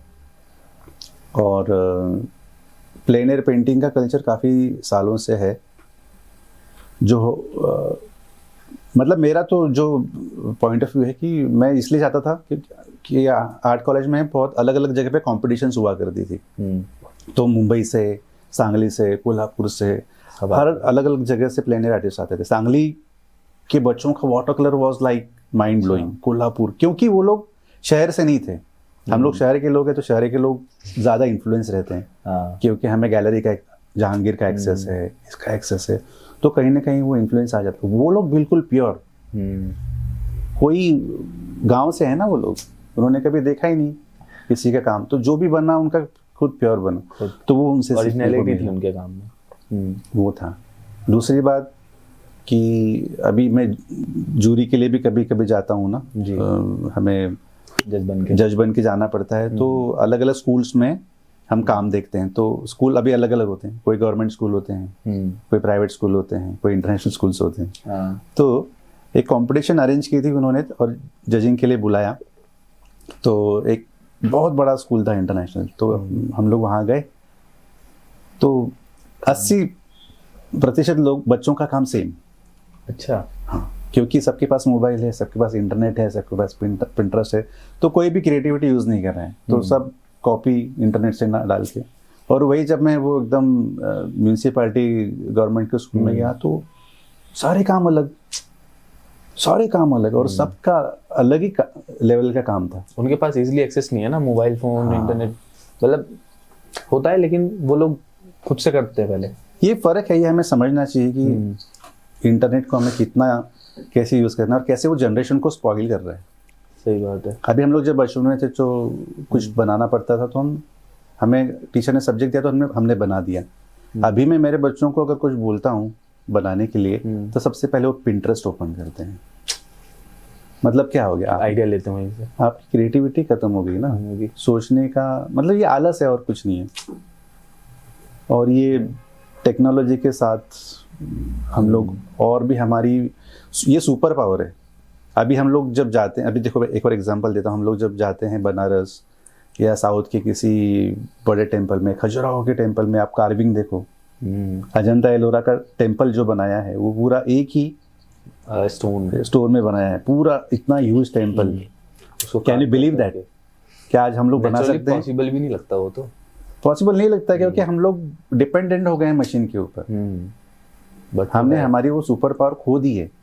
वो लगता ही नहीं है, विश्वास नहीं रख सकते कि आदमी ने बनाया। सही बात है। तो वो लोग बहुत एडवांस थे, हम लोग पहले बहुत एडवांस थे और अभी हमें लग रहा है कि हम लोग अब एडवांस हो गए, बट हम लोग पहले ज़्यादा एडवांस। हाँ, स्किलफुली भी हम लोग नीचे जा रहे हैं और थॉट प्रोसेस वाइज भी हमारी थिंकिंग भी बहुत नीचे के लेवल की हो रही है, मुझे ऐसे लग रहा है। क्योंकि आर्ट के बारे में जो अवेयरनेस अभी नहीं है, अगर आप हमारे पुराने पुराणों को सीखोगे ना तो उनके श्लोकों में आर्ट के बारे में एक बहुत अच्छी तरीके से बताया है कि आर्ट मतलब क्या होती है। आर्ट मतलब it's like a divine. Artist मतलब साधक होता है ना जी। साधक मतलब क्या? सन्यासी, साधु और जो प्रीस्ट होते हैं वो। तो साधक, आर्टिस्ट भी साधक ही होता है। तो आर्टिस्ट को वो लेवल दी गई है, अल्टीमेट लेवल की भगवान के बाद अगर कोई है तो साधक है। साधक है क्योंकि उनके पास एक अलग पावर होती है, उनका थॉट प्रोसेस अलग होता है, उनके ऊपर उनमें एक स्पिरिचुअल चीज होती है ना हमेशा से। सही बात है। आजकल सब बच्चे बड़ा मतलब टेंशन में हो जाते हैं, छोटी छोटी बातों से उनको टेंशन हो जाती है, डिप्रेशन में हो जाते हैं। मतलब आई रिस्पेक्ट की चीज़ें जो हो रही हैं वो ठीक हों, जिसके साथ भी है, बट बहुत जल्दी हार मान जाते हैं आजकल बच्चे। लोगों के अंदर उतना पेशेंस नहीं रहता कि यार ऐसे हो रहा है तो नहीं हो रहा, तो फिर वो टेंशन में चले जाएंगे, ऐसे हो जाएगा। तो आप इस चीज़ को अपने स्टूडेंट्स के बीच कैसे टैकल करते हो? इसके बहुत सारे रीजंस हैं, एक ही रीज़न नहीं बोलूँगा। एक तो है कि बिकॉज ऑफ दिस टेक्नोलॉजी हमारा जो फोकस का जो स्पैम है या टाइम स्पैन है वो कम हो गया है। दूसरी चीज़ है कि सही गाइडेंस नहीं मिल रहा है। मुझे लगता है कि बचपन से ही अगर उस बच्चे में कोई गुण है तो उसे सही तरीके से गाइडेंस मिलना बहुत ज़रूरी है। अभी मैं देख रहा हूँ, ये बहुत इंपॉर्टेंट है कि आजकल तो आर्ट कॉलेजेस में भी अच्छा गाइडेंस नहीं मिल रहा है। अच्छा, क्योंकि अभी हम लोग बंगाल भी गए थे, कलकत्ता में, तो जो आर्टिस्ट का जो मेन फाउंडेशन होता है वो रियलिज्म होता है ना। पहले आपको रियलिस्टिक का, फिगरेटिव का, प्रोपोर्शंस का, एनाटॉमी का, पर्सपेक्टिव का जो फंडामेंटल्स है वो प्रॉपर आने चाहिए। हाँ, सही बात है। तो वो जो है मैं अभी बहुत कम होते हुए देख रहा हूँ आर्ट कॉलेजेस में। मुझे पता है कि हाँ, क्रिएटिव आर्ट भी एक होता है, एब्स्ट्रैक्ट आर्ट होती है, वो भी ज़रूरी है और ये भी ज़रूरी है, लेकिन आप उसमें भेदभाव कर दोगे कि नहीं रियल एकेडमिक आर्ट मतलब कुछ नहीं, बस प्रैक्टिस है और कॉन्सेप्चुअल आर्ट ही बड़ी है। मुझे लगता है एक तरीका, रास्ता तो यही है ना। हाँ, आप पहले ये बेसिक्स तो सीख के ही तो आगे बढ़ोगे ना। हाँ, बेसिक ज़रूरी है पहले। बेसिक ज़रूरी, मैं तो कहता हूँ बेसिक अपने आप में बहुत बड़ा है। आप वो कंपैरिजन होना ही नहीं चाहिए कि पहले ये और बाद में ये, दोनों चीज़ें समांतर पैरेलल लेवल पे चलती रहनी चाहिए। ऐसे नहीं कि आपने ये कर दिया तो छोड़ दिया। रियलिस्टिक आर्ट भी ऐसी नहीं है कि आपको आ गया छोड़ दिया, ऐसे नहीं है। लेकिन आज मैं देख रहा हूँ बहुत सारे आर्ट कॉलेजेस में स्टूडेंट्स को एकेडमिक पोर्ट्रेट में काम करना है, फिगरेटिव में काम करना है, लेकिन कुछ टीचर्स ऐसे हैं कि वो बोल रहे कि नहीं अभी मार्केट में ये सब नहीं चलता है, तो तुम क्रिएटिव आर्ट करो। Creative art, abstract art, contemporary art, ऐसे अलग अलग नाम दे दिए गए। मैं जानना चाहता हूँ कि एज एन आर्टिस्ट अभी आप प्रोफेशनल और पर्सनल लाइफ को कैसे बैलेंस कर रहे हो? हाँ, ये तो बहुत ज़रूरी है। कई बार ऐसे होता है कि हमें लगता है कि हमें बस प्योरली आर्टिस्ट ही बनना है, बट उससे आपका पेट नहीं भरेगा। जैसे मैंने कहा कि हमेशा से मैंने वो बैलेंस रखा है कि मैंने मेरी प्योर जो मेरी खुद की आर्ट है उसे मैंने कमर्शियल ना होने के लिए उसको अलग ही रखा है। तो पैसे कमाने के लिए मैंने एनिमेशन या बाकी के जो भी काम है वो मैंने अलग से किया, और उसमें से मुझे जो पैसा मिला, पहले मैंने वो किया जी, क्योंकि जब हम यंग एज में जब कॉलेज से पास आउट होते हैं तो हमें पहले ज़रूरी होता है कि रोजी रोटी का पहले हमें इंतज़ाम करना है, तो पहले आप उस पर फोकस कीजिए। आप अगर मेरा भी करियर देखोगे तो मैंने 17 साल तक जॉब फ्रीलांस वगैरह किया है जी, वो सबसे पहले ज़रूरी है। उसकी वजह से मैंने पैसे कमाए, फिर मकान लिया, फिर शादी हुई, और जो भी चीज़ें थी वो सब मैंने बैलेंस करके अभी मैं फुल टाइम आर्टिस्ट हूँ। तो अगर आपकी फैमिली बैकग्राउंड अच्छी है तो आपको ये सब करने की जरूरत नहीं है, बट मेरे ख्याल से जॉब भी करना चाहिए, क्योंकि फिर आपको इंडस्ट्री के बारे में भी एक एक्सपीरियंस आ जाता है, इंडस्ट्री में क्या चल रहा है, डिसिप्लिन आता है, बहुत सारी चीज़ें सीखने को मिलती है। तो इस तरीके से ये चीज़ें बैलेंस करो, ये करते ही रहना चाहिए। आज भी मैं एग्जीबिशंस करता हूँ खुद के लिए जी, बिकी तो बिकी, नहीं बिकी तो नहीं बिकी, लेकिन अगर आप कोई चीज़ बिना एक्सपेक्टेशन के पूरे पैशन से अगर कोई काम कर रहे हो ना, तो आपको उसका फल ज़रूर मिलेगा। सिर्फ आप ये सवाल आना छोड़ दो कि ये मेरी पेंटिंग बिकेगी क्या, इससे अवार्ड मिलेगा क्या, या इससे आगे जाके मुझे सक्सेस मिलेगा, ये सवाल अगर आ गया तो आप प्लीज़ आर्टिस्ट मत बनिए। मुझे ऐसे लगता है ये सवाल बहुत आते हैं, क्योंकि बहुत ज़्यादा लगता है आप लोग प्रेशर ले रहे हो, और बहुत आप, इसका मतलब है आप you are not believing in yourself, so first believe in yourself. बिल्कुल। सो जैसे आपने भी मुझे थोड़ी देर पहले पूछा था कि अगर आप आर्टिस्ट नहीं होते तो आप क्या होते, तो मैंने वही बोला कि I was very much confidence, there is no option B. मेरा ऑप्शन ए ही इतना स्ट्रांग है कि मुझे वही बनना है, मेरे पास कोई ऑप्शन है ही नहीं। तो वो क्लैरिटी लाइफ में होना बहुत जरूरी है हर चीज़ में, इसीलिए वो विपश्यना मैं कहता हूँ ना, वो आपको हेल्प करती है फोकस होने के लिए। सही बात है, मैं भूल गया क्या पूछ रहा था। ये आना चाहिए। तो हाँ, मेरे को याद आ रहा है कि सर आपकी एज एन आर्टिस्ट खुद से क्या एक्सपेक्टेशंस है अभी? और खुद से तो इतनी एक्सपेक्टेशन है कि मैं उसी के बोझ में कभी कभी थक जाता हूँ। वो है कि आप दूसरों से एक्सपेक्ट करने से अच्छा है खुद से एक्सपेक्टेशन बढ़ाओ।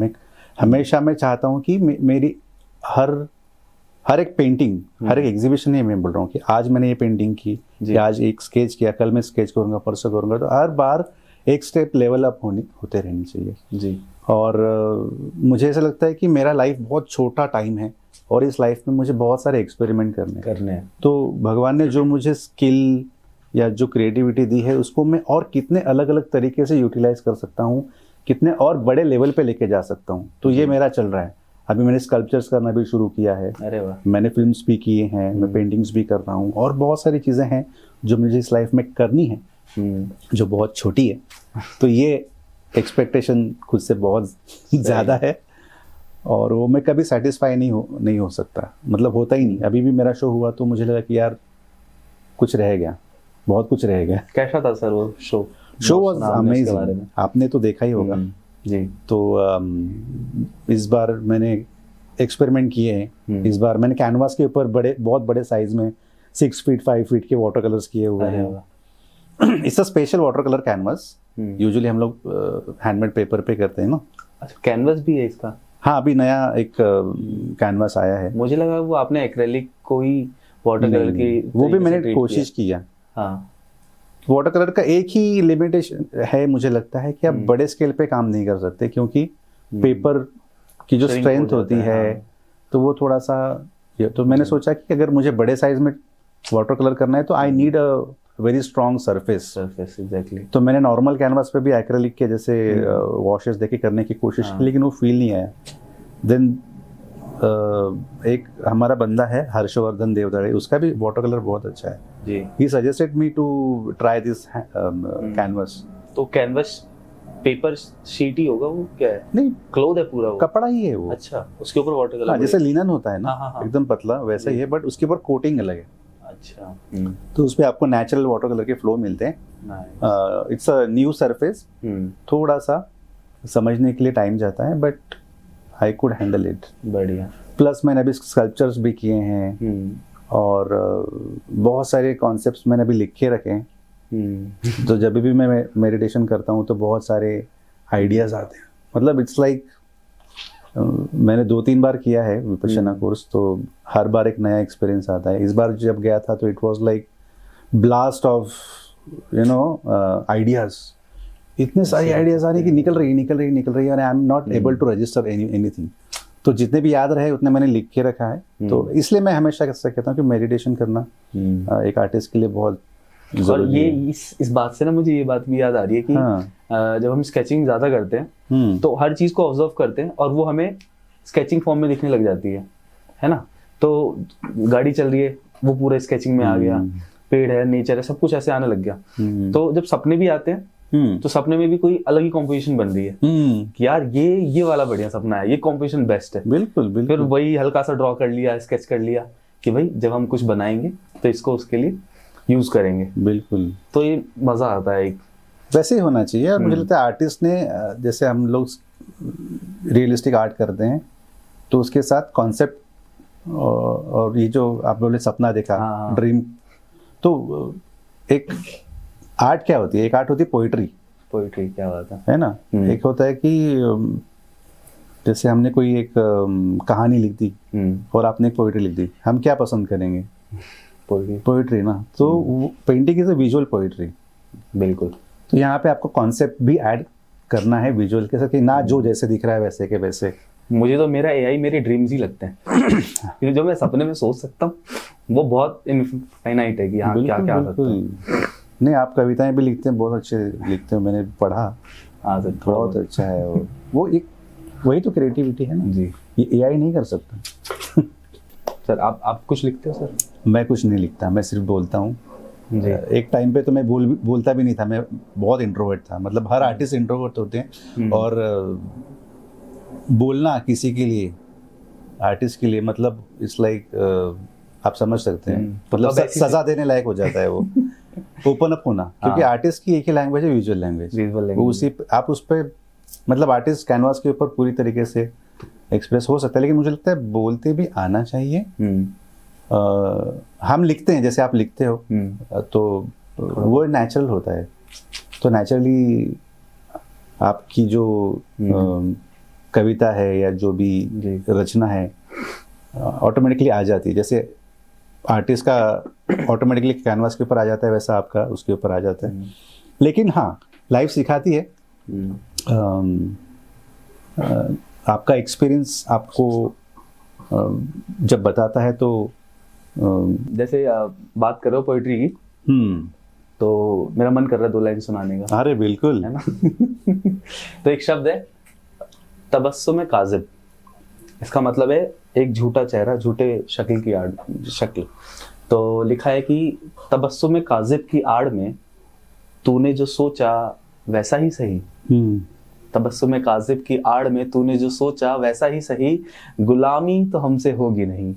हाँ है खराबी सही। क्या बात है, वाह, बहुत बढ़िया। Thank you sir. ये अभी बनाया कि नहीं? ये पहले से लिखा हुआ है मेरा। हाँ, धीरे धीरे छोटे छोटे एक्सरसाइज में करते रहता हूँ कि कोई ऐसा टॉपिक मिले, खुद कोई 4-5 वर्ड दे दिए, इससे कुछ बनाते हैं, इससे कुछ करते हैं। तो अभी शुरू किया मैंने पढ़ना भी, और ज्यादा थोड़ा बहुत पढ़ता था, मैं सुनता ज्यादा था पहले, अब पढ़ना ज्यादा शुरू किया मैंने। मास्टर जो पोएट रह चुके हैं उनकी बुक्स मंगाई अभी, तो उनसे पढ़ के बहुत मेरे शब्द बड़े लिमिट हो जाते हैं। पहले ऐसा होता था कि ऐसी फीलिंग भी आ रही है मेरे अंदर, ऐसी भी आ रही है, ये भी लिख दूंगा, वो भी लिख दूंगा हर टॉपिक पे, लेकिन लिमिटेड वहां पे हो जाता हूँ मैं जहाँ मेरे पास शब्द ही नहीं मिलते। और वो शब्द खत्म होते हैं क्यों? क्योंकि मैंने अभी उतना कुछ पढ़ा नहीं है। तो जैसे ही मेरा लिटरेचर स्ट्रांग होता रहेगा फिर तो नहीं रुकूंगा मैं। नहीं, आर्टिस्ट को लिखते भी आना चाहिए, बोलते भी आना चाहिए, मुझे लगता है। मुझे भी पहले से लगता था कि मैं लिख नहीं सकता, लेकिन अगर मैं लिखने बैठूं तो मैं बहुत अच्छे से लिख सकता हूँ। बिल्कुल सर। अभी मेरा शो भी हुआ तो बुक के लिए भी जो लिखना था वो मैंने लिखा है। कई सारी रचनाएं भी मैंने बनाई हैं, कविताएं भी 1-2 मैंने बनाई हैं उसमें। मतलब मैंने सोचा नहीं था कि मुझे कविता बनानी है, बट आ गया वो फ्लो में। हो गया। अभी बहुत सारी बात, जैसे अभी हम लोग बात कर रहे हैं, जी, तो कई बार मैं स्टूडेंट्स के साथ बात करता हूँ और फिर मुझे बाद में पता चलता है कि उन्होंने लिख के रखा है। मैंने जो भी, मुझे याद ही नहीं रहता मैंने क्या बोला, बट काफ़ी लोग इंस्पायर होते हैं मेरी बातों से, तो वो उन्हें एज अ कोट लिख के रखते हैं, फिर मुझे भेजते हैं, सर आपने क्या बात है। ये सब किया था। वो एक्सपीरियंस ही तो सिखाता है हाँ। सर, तभी तो आपके अंदर से वो एक्सपीरियंसेस निकलते हैं। मैं ये पूछना चाहता हूँ सर, आप एडवेंचरस हो? बिल्कुल, है ना? ऑलवेज बहुत लाइक टू टेक रिस्क। और आप सभी को मैं बोलूंगा कि लाइफ में रिस्क लो यार, तो ये एडवेंचर है ना, तभी तो मजा है ना, नहीं तो चल रही लाइफ। हाँ बस सही।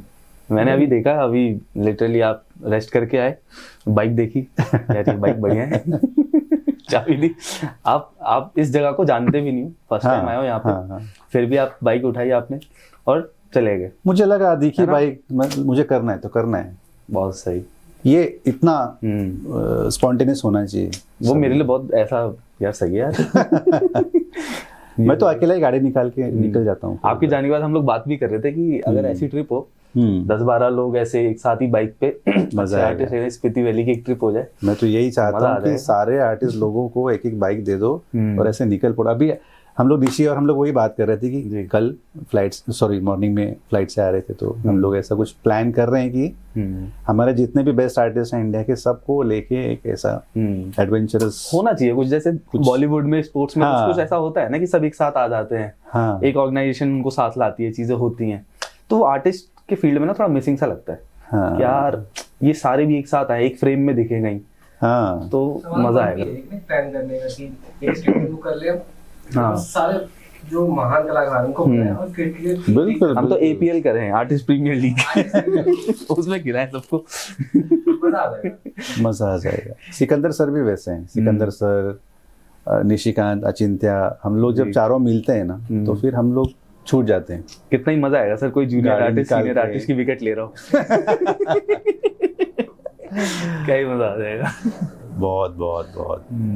तो जैसे सर आपने बताया कि एनिमेशन से शिफ्ट होते होते अब वाटर कलर में काम करना आपने शुरू किया, और रियली इसमें कोई बात ऐसी नहीं है। हमने जब आपका काम देखा, और बहुत सारे लोग आपके काम को बहुत एडमायर भी करते हैं, तो आपका काम लिटरली हम लोगों के लिए एक लर्निंग है कि यार ऐसे करो। लोग इसे बहुत इजी मीडियम मानते हैं एक तरीके से, कि वो बहुत जल्दी हम एक्सेस हो जाता है हमारा वाटर कलर से, कि हाँ एक छोटी टिकिया से भी हम लोग शुरू कर देते हैं वाटर कलर करना।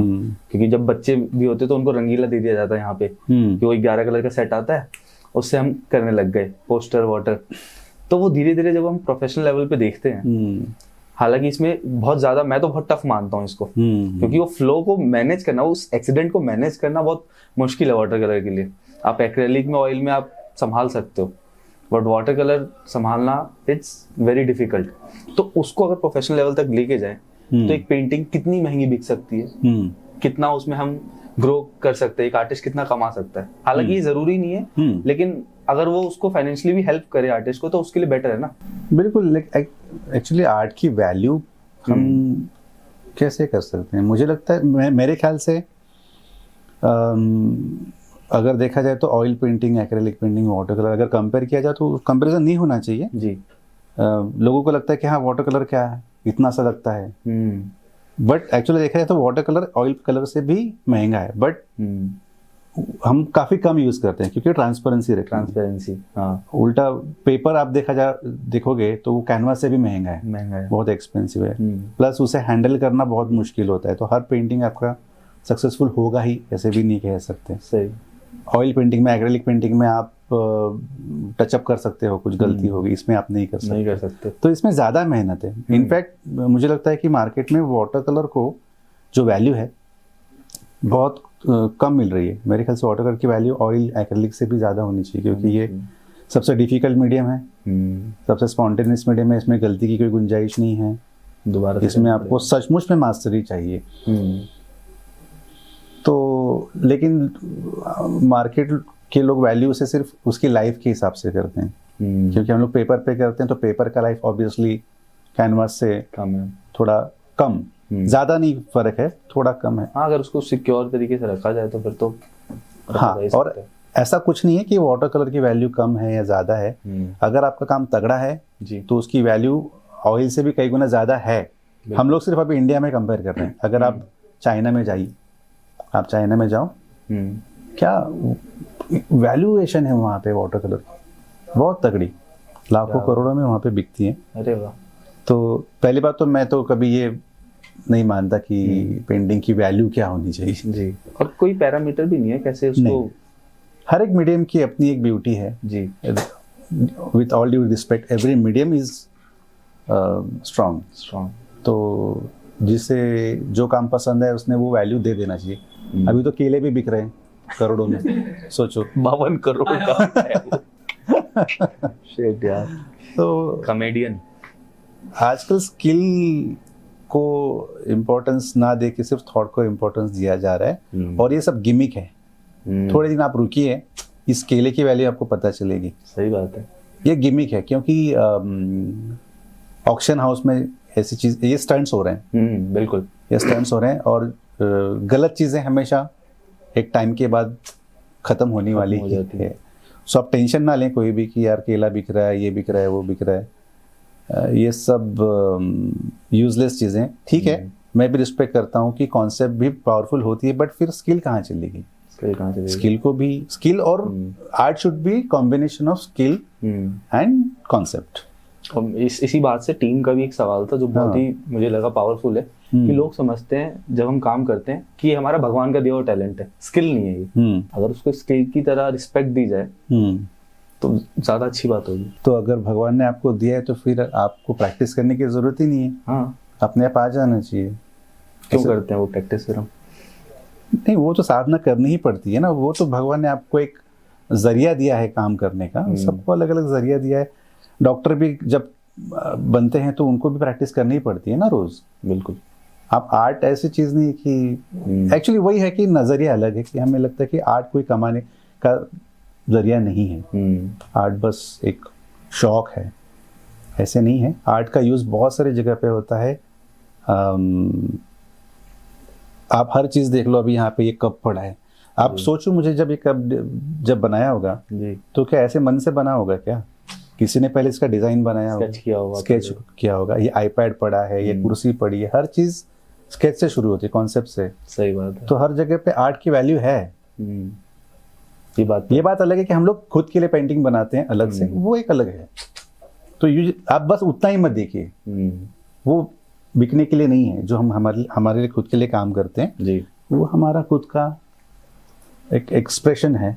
और बाकी तो उसी स्किल को हम लोग अलग अलग जगह पे, दुनिया में कोई भी चीज आप नजर उठाओ, हर जगह पे आर्ट है, हर चीज डिजाइन है। बिल्कुल।